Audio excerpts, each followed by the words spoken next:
Hawaii Civil Defense has issued a volcanic eruption warning for the entire island.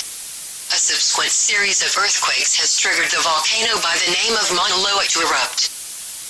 If you do not evacuate the island within the next 24 hours, this will result in certain death. Collect anyone and anything you want to survive the eruption and get out.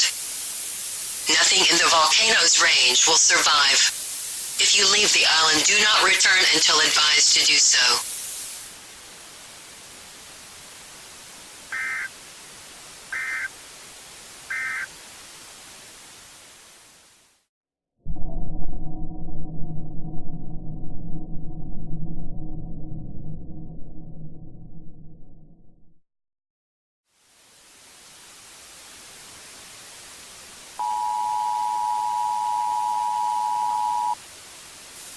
Hawaii Civil Defense has issued an all-clear for the area.